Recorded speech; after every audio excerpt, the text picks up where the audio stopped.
saya hormati jamaah Majelis Taklim Masjid Al-Hidayah Gandaria City, kita lanjutkan kajian kitab hadis min Kunuzis Sunnah ini, hadis yang ke-12, tilawatul Quran.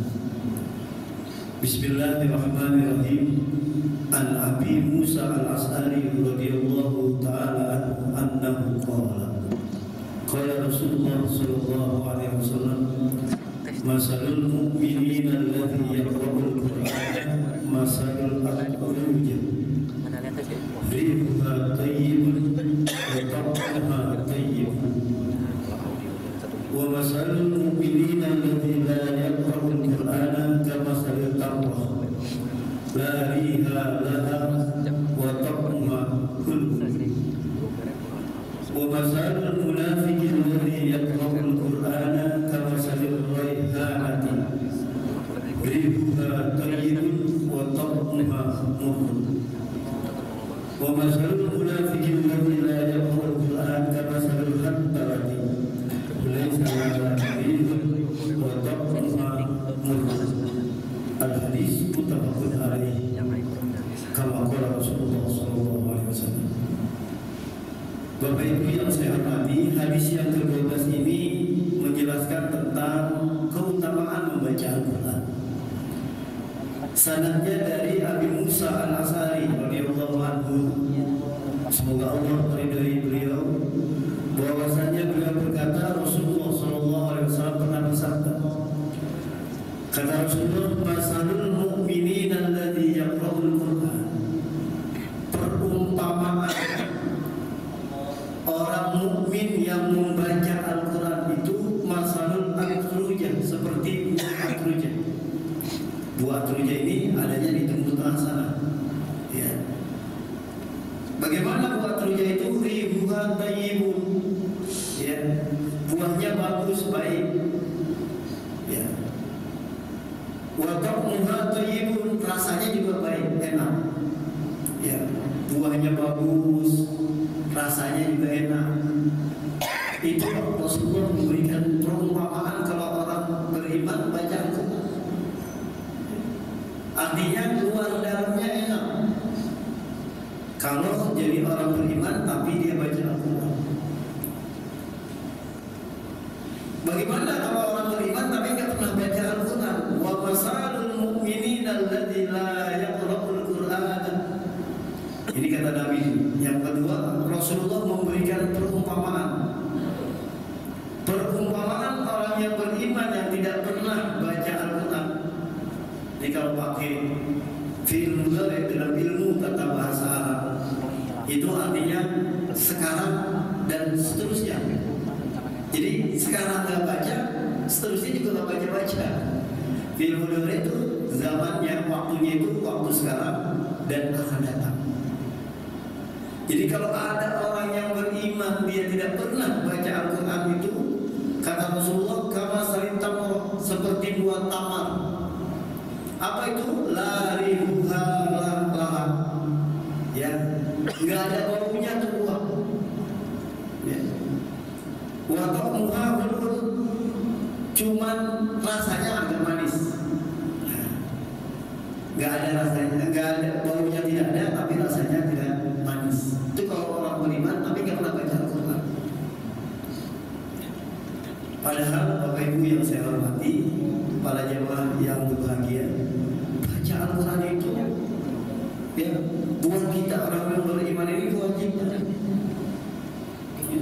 Karena Al-Quran itu adalah bacaan yang bernilai ibadah.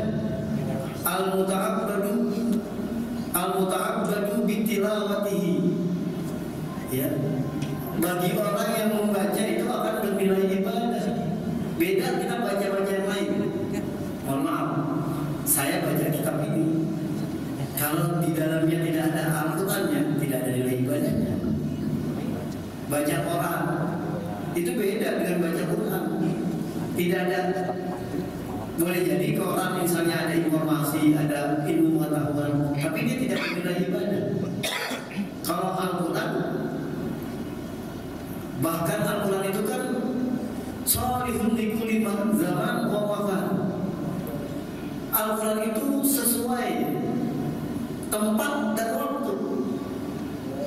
salihun likulli zaman wa makan. Jadi Al-Quran yang dulu, sekarang, dan yang akan datang itu masih terus relevan. Maka ketika kita baca Al-Quran itu sesungguhnya kita sedang mengupgrade, memperbaiki diri kita. Bahkan kalau ada orang zaman sebelum Rasulullah hidup sekarang itu, dia mau mengakui Al-Quran, itu masih tetap sesuai. Karena dari kata-katanya qara'a yang Al-Quran, ada yang mengartikan artinya qara'a yang Al-Quran itu bacaan. Tapi ada juga yang mengatakan Al-Quran itu artinya kumpulan. Jadi Quran itu kumpulan dari kitab-kitab yang diturunkan Allah sebelumnya. Makanya di Al-Quran di awal itu Al-Baqarah ada Alif Lam Mim Dzalikal kitab la raiba fihi hudal lil muttaqin alladzina yu'minuna bil ghaibi.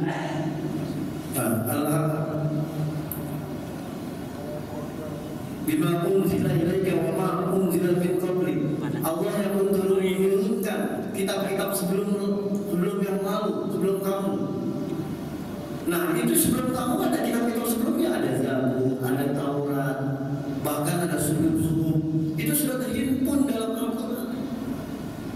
Jadi Al-Quran itu tidak menghilangkan kitab-kitab sebelumnya yang pernah diturunkan Allah. Dihimpun lah, makanya disebut Al-Quran, karena sudah dihimpun tuh kitab-kitab samawi yang pernah diturunkan oleh Allah Subhanahu wa Ta'ala. Nah, dari sekian kitab-kitab yang pernah diturunkan, kitab Zabur, Taurat, ya Injil, itu lalu dikumpulkan menjadi Al-Quran. Nah, dalam Al-Quran nanti dihimpun lagi. Maka ada istilah Ummul Kitab, Ummul Quran, yaitu surat Al-Fatihah. Jadi Quran yang 6.666 ayat, 114 surah, itu terhimpun dalam Al-Fatihah. Terhimpun dalam Al-Fatihah. Maka Al-Fatihah itu menjadi rukun dalam bacaan dalam sholat. Karena kandungan surat Al-Fatihah itu menghimpun Al-Quran yang baca itu yang 6.666 ayat. Itu terhimpun dalam Al-Quran. Bahkan kalau Mufassir Batini, Mufassir Tasawuf mengatakan di Al-Fatihah itu nanti terhimpun dalam Bismillahirrahmanirrahim. Jadi dalam suratul Fatihah dihimpun lagi dalam kalimat Bismillahirrahmanirrahim. Jadi dalam Bismillahirrahmanirrahim itulah terhimpun surat Al-Fatihah. Surat Al-Fatihah menghimpun Al-Quran. Nanti dalam Bismillahirrahmanirrahim lagi, menurut tafsirnya para sufi itu terhimpun dalam kata-kata Ar-Rahman Ar-Rahim. Kenapa Ar-Rahman Ar-Rahim? Ar-Rahman Ar-Rahim ini asal katanya sama, Rahimah, kasih sayang. Jadi yang Allah ciptakan itu adalah kasih sayang, cinta. Jadi orang yang sudah baca Al-Quran itu sudah tidak ada rasa marah dengan orang lain, karena yang ada cinta. Rahimah. Jadi Rahman asal katanya dari Rahim. Rahim juga asal katanya dari Rahim. Sampai seperti itu. Maka ketika kita baca Al-Quran, sesungguhnya kita sedang berdialog kepada yang Maha Pemberi Cipta, yaitu Allah Subhanahu wa Ta'ala. Nah, maka itu kata Rasulullah, kembali kepada hadis ini, Rasulullah ingin mengatakan kepada kita, kalau kita orang yang beriman, ya mari kita baca Al-Quran, biar buah kita itu rasanya bagus, ya, warnanya bagus, rasanya juga bagus. Jangan seperti ini kata Rasulullah, wa masalul munafiqil ladzi yaqra'ul Qur'an kamasalil ribanati. Ya, perumpamaan orang munafik yang dia baca Al-Quran kamasalil ribanah, seperti buah ribanah, ribuha tayyibun, ya baunya bagus, wotok murun, tapi rasanya pahit. Orang munafik, dia pintar baca Quran, dia baca Al-Quran, tapi dia tidak amalin. Dia rasanya pahit. Wa masalul munafiqil ladzi, dan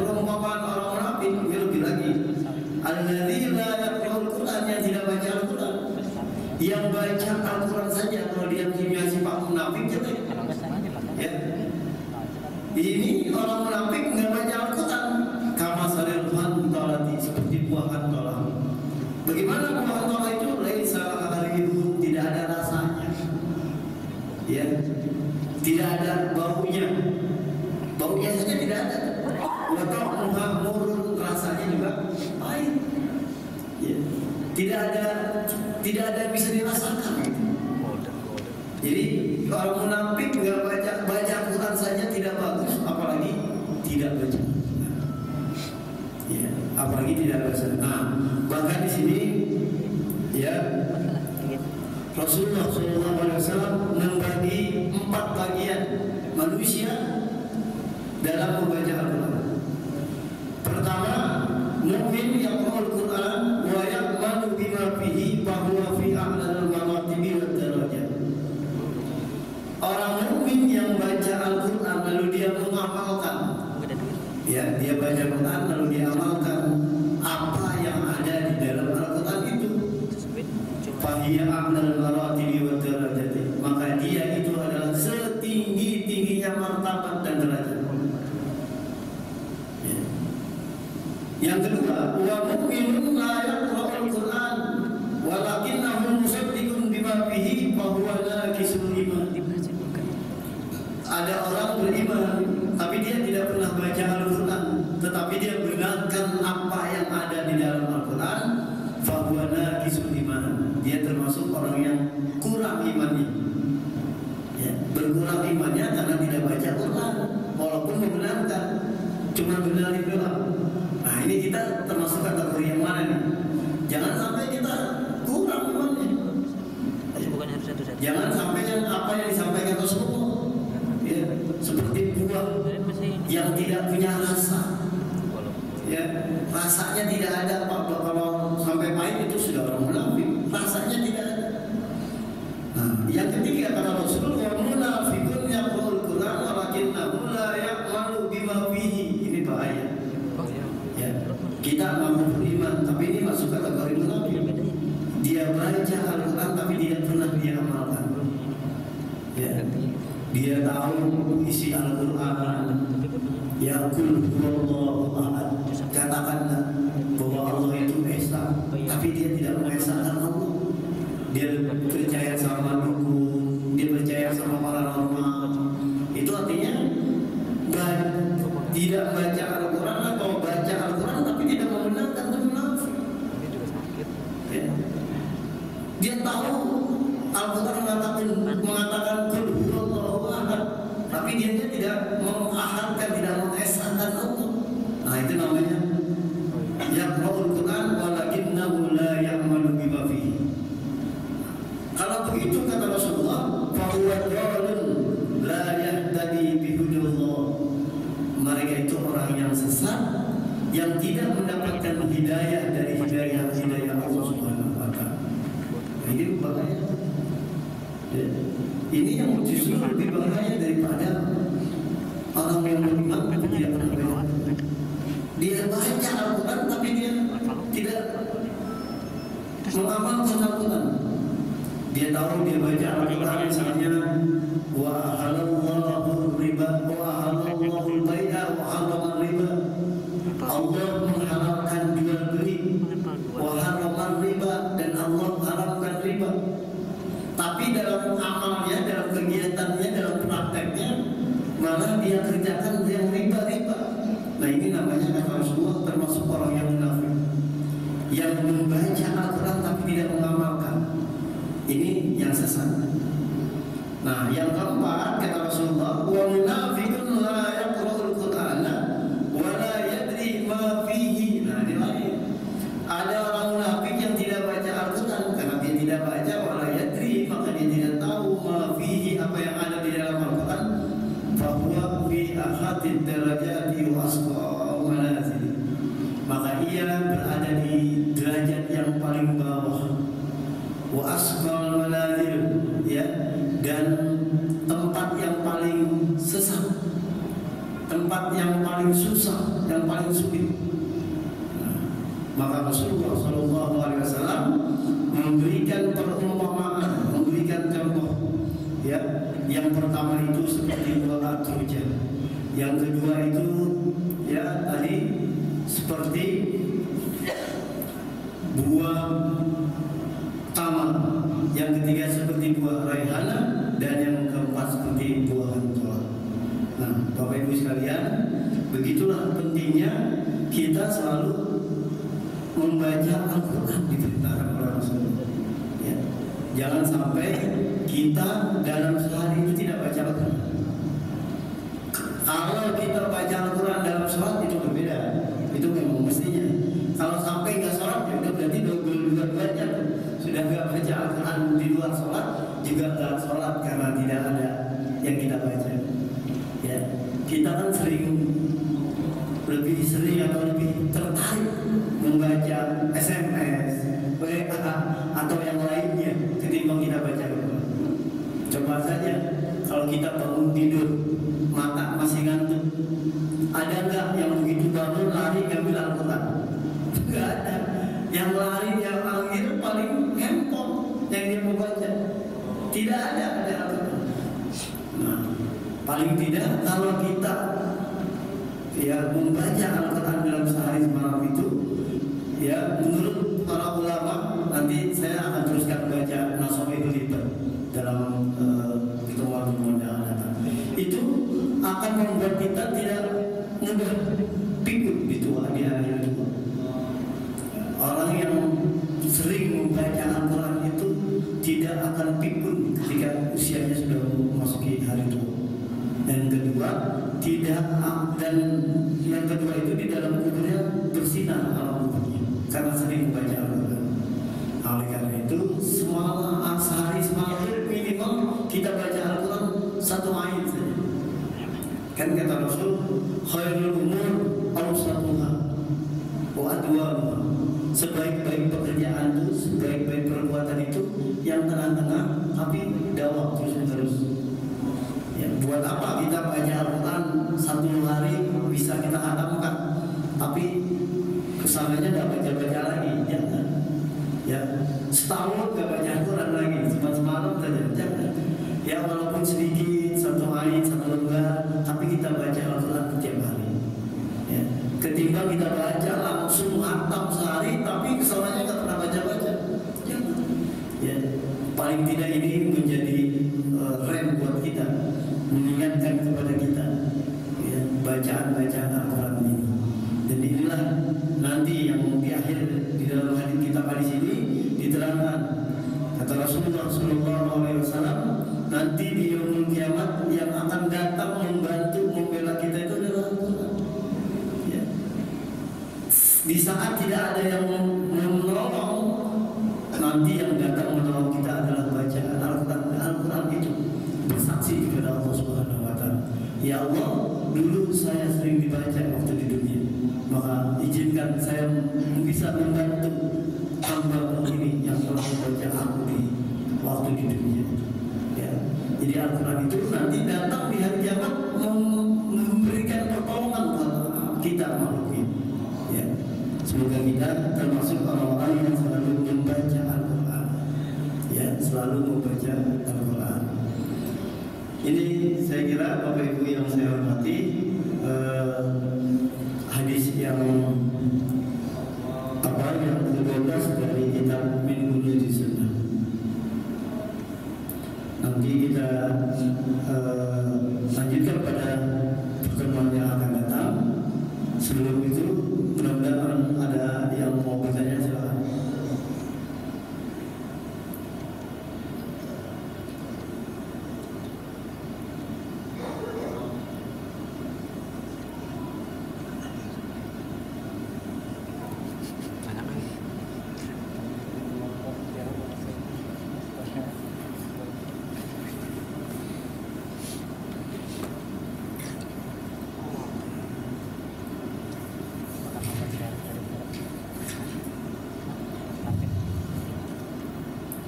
Baik, kalau tidak ada, masih ada waktu ya, sedikit lagi. Kita lanjutkan hadis berikutnya. An Abi Hurairah radhiyallahu anhu anna Rasulullah sallallahu alaihi wasallam. Dari Abu Hurairah radhiyallahu anhu bahwasanya Rasulullah sallallahu alaihi wasallam bersabda, "Man ya'khudha anni hadhil kalimati fayaqbalu bihinna. Barang siapa yang mengambil dari aku, kata Rasulullah, hadhil kalimah, ini kalimat-kalimat kata-kata, fayaqbalu bihinna, maka hendaklah ia amalkan apa yang saya ucapkan. Aw yu'allimu man ya'malu, dan kau ajarkan kepada orang-orang yang mau mengamalkan dengannya. Qala Abu Hurairah, maka berkata Abu Hurairah, faqultu, maka menjawab, ana ya Rasulullah. Pada waktu itu Abu Hurairah yang bertanya, kata Abu Hurairah, saya ya Rasulullah. Fa'akhadha biyadi fa'udda khamsan faqala. Maka Rasulullah pegang tangannya Abu Hurairah dan berkata, ada 5 yang kamu harus jaga. Pertama, ittaqil maharima takun a'badan nas. Ya, jauhilah kamu oleh kamu hal-hal yang diharapkan oleh Allah. Takun a'badan nas, niscaya kamu menjadi manusia yang ahli ibadah. Jadi kalau kita ada mau rajin ibadah, jauhi dari yang haram-haram. Ya, kalau kita sering makan yang haram, ibadah kita jadi malas betul. Coba adakan penelitian tuh. Mereka yang abid, yang ahli ibadah, rajin bangun malam, nggak malas bangun tidurnya, itu karena jauh dari barang yang haram makan. Apik, ya. Hati-hati betul dengan yang haram. Yang kedua, warta bima qasamallahu laka takun adnan nas. Ridholah dengan apa yang sudah Allah berikan kepada engkau. Takun adnan nas, niscaya kamu menjadi manusia yang kaya.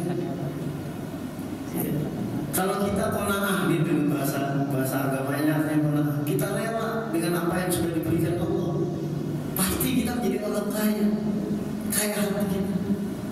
Orang yang tidak pernah merasa cukup yang diberikan oleh Allah itu menjadi miskin. Kata Rasulullah, kalau kita ridho apa yang sudah ditentukan Allah, maka kita akan merasa cukup, menjadi manusia yang paling merasa cukup. Karena kita tidak sering kali tidak ridho, sering kali kita tidak merasa cukup apa yang sudah diberikan Allah, bawaannya kurang saja. Sehingga kita jauh dari manusia sebagai manusia yang kaya. Dalam arti kita merasa cukup. Yang ketiga, kata Rasulullah, wa ahsin ila jarika takun mu'minan. Berbuat baiklah kepada tetanggamu, niscaya kamu menjadi orang yang kuat imannya. Coba bayangin, Rasulullah habis ngomongin soal ibadah, lalu suruh berbuat baik sesama tetangga. Wa ahsin ila jarika takun mu'minan. Berbuat baiklah kepada tetanggamu, ya, niscaya kamu menjadi orang beriman yang sempurna. Yang keempat, walahabban linnasi ma tuhibbu li nafsika takun musliman. Cintailah untuk manusia, kepada sesama manusia, ma tuhibbu li nafsika, sebagaimana kamu mencintai dirimu. Jadi kita sesama kita ini harus sayang, sebagaimana kita juga sayang sama diri kita. Kalau kita sayang sama diri kita, niscaya kita tidak mau berbuat tidak sayang kepada orang lain.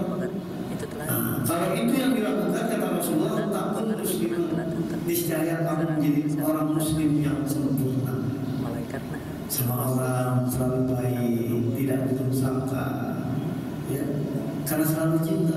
Cintanya karena Allah, ya, karena kita cintanya kepada sesama manusia karena Allah, sebagaimana kita juga cinta kepada diri kita.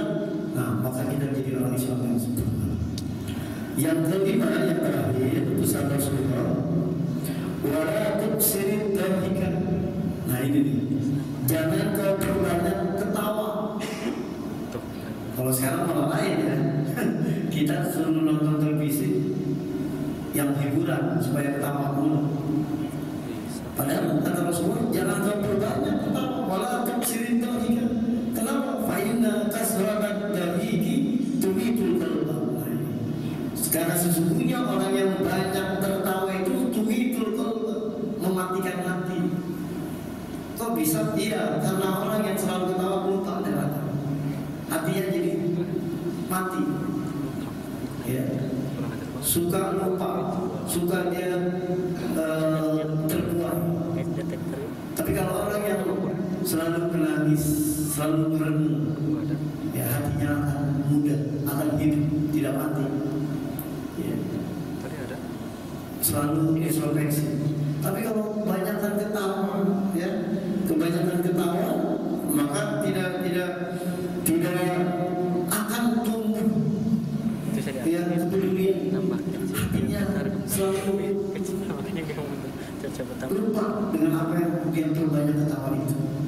Nah, orang berbeda di sini diriwayatkan oleh Imam At-Tirmidzi.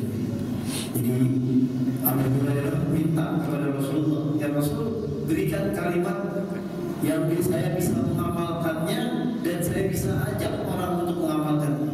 Nah, dikasih 5 kalimat, 5 perintah Rasulullah SAW. Ya, semoga dengan nasihat Rasulullah ini dapat kita amalkan dengan sebaik-baiknya. Demikian saya kira Bapak Ibu, karena waktu istirahat Bapak Ibu sudah hampir habis. Karena itu mohon maaf apabila terdapat kekurangan, dan mari kita akhiri taklim kita ini dengan membaca surah Al-Fatihah.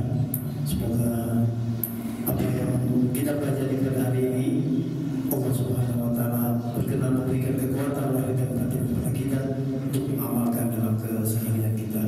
Ala hadhihi niyyah wa ala kulli niyatin salihah wa ila tartib Nabi al-Fatihah.